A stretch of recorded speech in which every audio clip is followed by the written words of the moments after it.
Olá, meu nome é Bruno e essa é a apresentação sobre HVDC, High Voltage Direct Current, estudos e simulações iniciais, ou alta tensão e corrente contínua. Bom, primeiramente, para a gente falar da corrente contínua, a gente pode começar com um pouquinho sobre a corrente alternada. A tecnologia de corrente alternada, ela foi a inicial no mercado de energia, a primeira a ser utilizada em grande escala, porque ela era mais barata de ser instalada e era mais fácil desenvolver equipamentos para alternada. Porém, o corrente contínua também vem ganhando um grande destaque uma grande, hã, um bom tamanho no mercado de energia. E a principal diferença entre elas é que a corrente alternada, ela possui um sinal variável no tempo e a corrente contínua, um sinal de tensão constante, que não varia. Mas por que estudar a corrente contínua? Bom, o consumo de energia nos últimos anos ele aumentou muito. Só em 2019 foram cerca de 482 mil gigawatt-hora consumidos. E no próprio Sistema Interligado Nacional do Brasil, de acordo com a EPE, ONS e CEE, é para nos próximos 4 anos ocorrer um aumento de carga de até 4% por ano, o que é algo bem considerável. E o sistema HVDC ele possui algumas vantagens sobre o sistema alternado. As principais são a maior potência e distância de transmissão. Você consegue transmitir umas potências maiores com distâncias maiores também, utilizando condutores menores e, consequentemente, reduzindo o tamanho das torres, já que no sistema contínuo a utilização de cabos também é reduzida. Quando, por exemplo, um sistema trifásico utiliza 3 condutores, um sistema HVDC utiliza somente 2.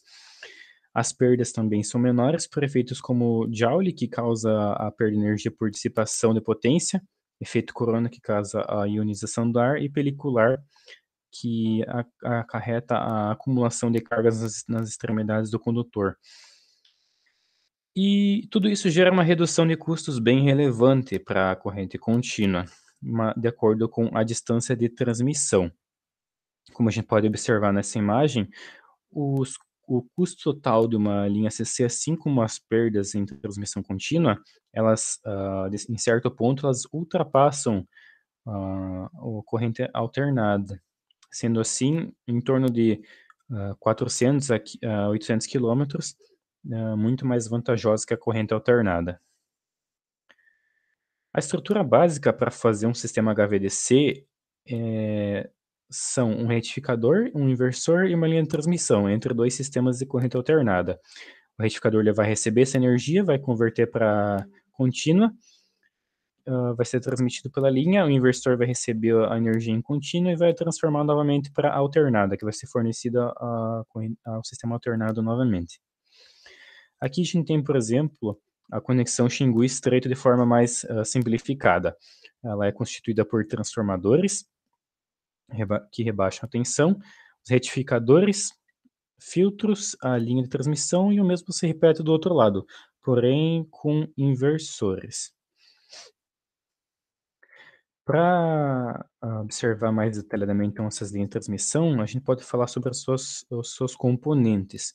Primeiro a gente tem o transformador então, que ele eleva ou reduz a tensão antes e após a transmissão, e também fornece reatâncias fundamentais para a operação. Após ele vem o retificador, que são grupos de válvulas e tiristores. Eles realizam o chaveamento para a conversão da tensão de corrente alternada para contínua. Ele geralmente atua com 12 pulsos, e esses 12 pulsos eles são preferíveis, também pode ser com 6 ou até mais, mas 12 pulsos geralmente são preferíveis, pois quanto mais pulsos você tem na retificação, menor vai ser a ondulação ou ripple, e melhor vai ser o valor da tensão eficaz. Essas válvulas de tiristoras então, esses tiristores no caso, eles são como discos de silício monocristalino, alguns com cerca de 125 milímetros de diâmetro, e eles funcionam como interruptores, capazes de bloquear até 8 kV e conduzir até 4 kA. Alguns têm ativação por feixe de fótons, alguns modelos mais novos, e essa tipo de ativação reduz a estrutura interna do tiristor e reduz também o próprio consumo de energia, melhorando a eficiência e também o custo de produção. Após eles, então, nós temos os filtros, que são grandes bancos de capacitores. Eles são utilizados na parte alternada e contínua, impedem a passagem de correntes harmônicas e fornecem potência reativa demandada pelo retificador.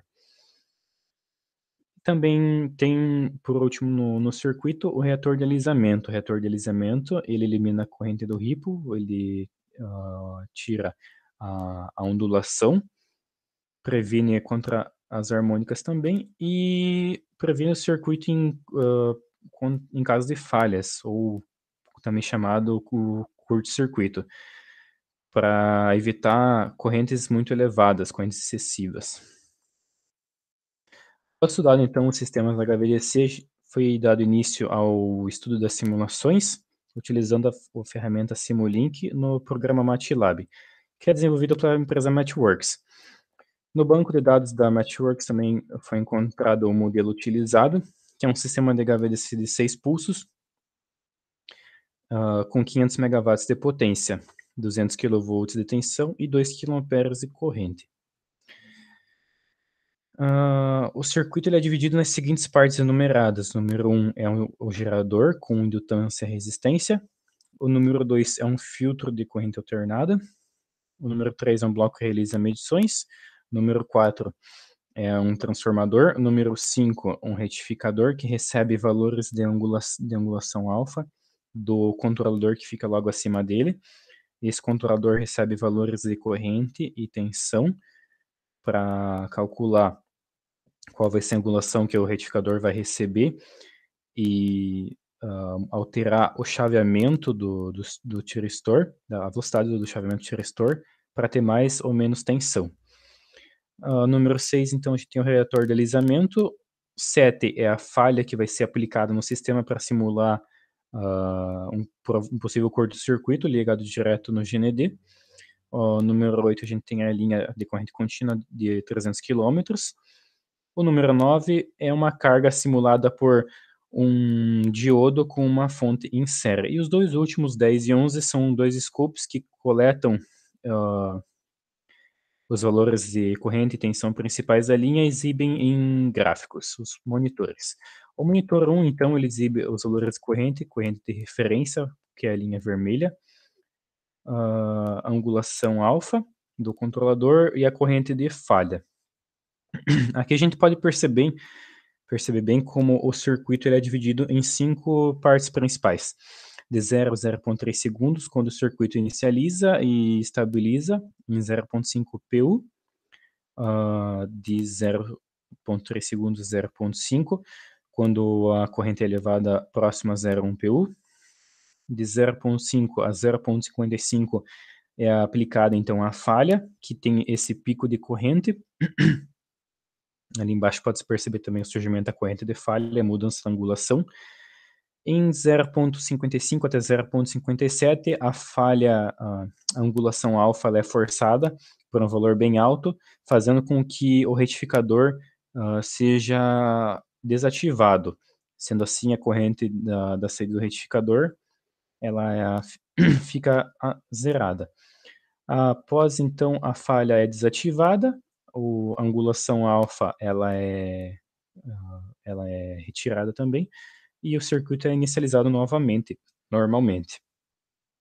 No monitor 2, então, são exibidos os valores de tensão do gerador, as correntes do gerador, que acompanham a ascensão da corrente de linha. Elas também correspondem da mesma maneira na situação da falha, e também a tensão da linha, e a tensão de referência, que é representada pelas últimas linhas preta e vermelha. Depois de estudado, então, a simulação, foi decidido fazer uma modificação nela. Qual foi a modificação? Em cima do controlador foi inserido um circuito lógico simples com um relé entre o filtro e o bloco de medições. Como ele funciona? Quando a corrente da linha ultrapassar o valor de 2.700 amperes, esse valor vai ser detectado e um operador lógico vai enviar o sinal para o relé abrir o circuito e desativar. O circuito, então, ele funciona da mesma maneira até o terceiro momento, quando a falha é aplicada, porém dessa vez o operador lógico ele desabilita o o sistema com o relé, e as tensões do gerador já não chegam mais ao transformador. Então a corrente que aparece, hã, a corrente que aparece de linha é somente a remanescente do retificador. O controlador também tenta seguir uma angulação de acordo com a tensão e a corrente de linha recebidas, mas ele não vai já interferir nesse caso após o desativamento. A corrente a corrente da falha, ela permanece também, junto com a corrente da linha, que está sendo consumida aos poucos. A falha, nesse caso também, ela já não é mais desativada, ela continua constante, como se fosse uma situação real.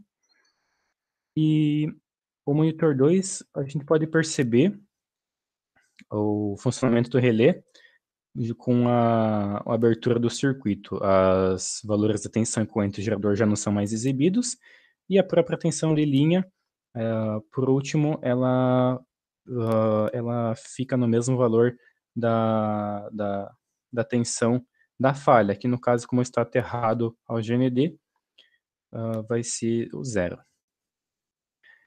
Bom, esse foi o estudo da simulação e como considerações finais a gente pode pensar em quando ela se tornaria viável. Bom, um sistema HVDC, como já comentado, ele se torna viável para países de grande porte, como o Brasil, que tem a maior linha de transmissão HVDC do mundo, ou até para continentes, como conexões que já existem na Europa e que cruzam fronteiras. Essa foi a apresentação HVDC. Obrigado pela atenção.